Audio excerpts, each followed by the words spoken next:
শাহরুখ খান যখন প্রতি বছর তার জন্মদিনে আসেন বা ঈদের সময় আসেন, কোটি কোটি ভক্ত কত দূর থেকে এসে বসে থাকে, একটা ঝলক দেখবে, না ছুতে পারবে, না একটা ছবি তুলতে পারবে, কিছুই না। এটা কি ভালোবাসা? তো সাকিব খানকে তার দর্শকরা ওরকম ভালোবাসে, ওইটা একদিনে তৈরি হয়নি। ভক্ত হলে ডাইহার্ট ফ্যান হইতে হবে।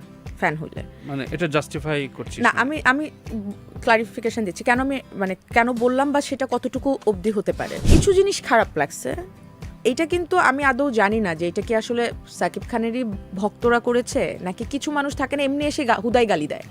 আমি একটা ছবি পোস্ট করলে কিছু মানুষ কিন্তু এসে হুদাই গালি দেয়, এরা কি সাকিব খানের ভক্ত? আমি শুনেছি যে প্রিয়তমাও নাকি পাইরেসির শিকার হয়েছিল কিছুদিন পরে, বাট ওইটা এরকম ভাইরাল হয়নি, যেমন আমাদেরটা একদম লিঙ্ক সহ একদম মানে সব জায়গায় ছিল।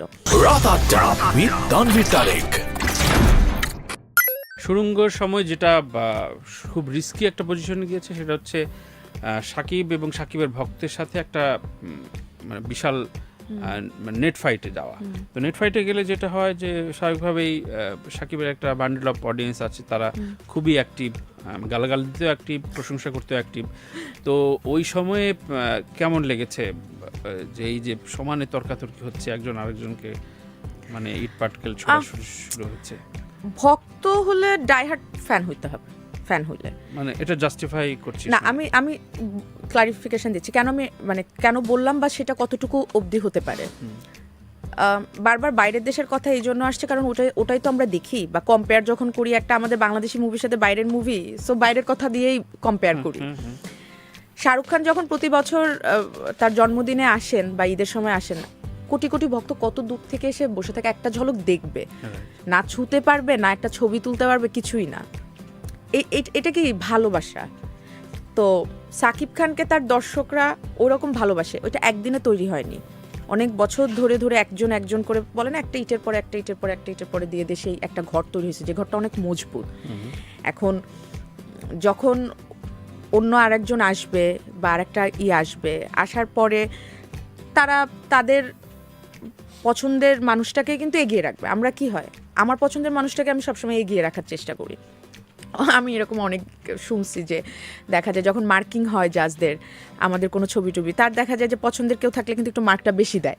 হ্যাঁ, তো আমরা হিউম্যান বিং তো। হ্যাঁ, তো সেই জায়গা থেকে তারা তাদের যে হিরো তাকে হয়তো এগিয়ে রাখছে। কিছু জিনিস খারাপ লাগছে, এটা কিন্তু আমি আদৌ জানি না যে এটা কি আসলে সাকিব খানেরই ভক্তরা করেছে নাকি কিছু মানুষ থাকে না এমনি এসে হুদাই গালি দেয়। আমি একটা ছবি পোস্ট করলে কিছু মানুষ কিন্তু এসে হুদাই গালি দেয়, এরা কি সাকিব খানের ভক্ত? I don't know, আমার বিশ্বাস হয় না আর কি, আমি বিশ্বাস করতে চাই তারা কি অন্য কারোর ভক্ত না, এদের কাজই হলো ফেসবুকে এসে গালি দিবে। তো আমার কাছে মনে হয়েছে একটা সময় গিয়ে যে যারা এসে গালি দিচ্ছে এরা কি ভক্তরা গালি দিচ্ছে নাকি এটা একটা গ্রুপে আছে যাদের কাজই হলো এসে উস্কায় দেওয়া। তো এটা কি উস্কানো গ্রুপ নাকি আসলে সাকিব খানের ফ্যান সেটা তো আমি জানি না, বাট আমাদের ছবি যখন পাইরেসি হয়েছে তখন কিন্তু আমাদের খুব খারাপ লাগছে, কারণ হলো এবছর রোজার ঈদের কোনো ছবি কিন্তু পাইরেসি হয়নি। আমাদের যে বছর গেল সে বছরের অন্য কোনো ছবি কিন্তু পাইরেসি হয়নি। আমি শুনেছি যে প্রিয়তমাও নাকি পাইরেসির শিকার হয়েছিল কিছুদিন পরে, বাট ওইটা এরকম ভাইরাল হয়নি, যেমন আমাদেরটা একদম লিঙ্ক সহ একদম মানে সব জায়গায় ছিল। এবং তার আগের বছরও কিন্তু কোনো ছবি পাইরেসি হয়নি। তো এইটা আমাদের জন্য অনেক বড় একটা ধাক্কা ছিল, কারণ দেশের বাইরেও তো অনেক জায়গায় আমাদের ছবি নিয়েছিল, সেই সব জায়গায় ছবিটা চালানো তখন একটু রিস্ক ছিল। সেই জায়গা থেকে আমাদের আপনি তো চেনেন যে আমাদের হ্যাঁ রাজু ভাই যিনি আছেন ডিস্ট্রিবিউট করে, হ্যাঁ রাজ হামিদ ভাই কিন্তু অনেক হেল্প করছেন। উনি যদি তখন ছবিটা না চালাতেন পাইরেসির পরেও, তখন কিন্তু আমাদের জন্য এটা লস হতো। জাগো এফএম এর অ্যাপ এখন পাওয়া যাচ্ছে অ্যাপ স্টোর এবং প্লে স্টোরে।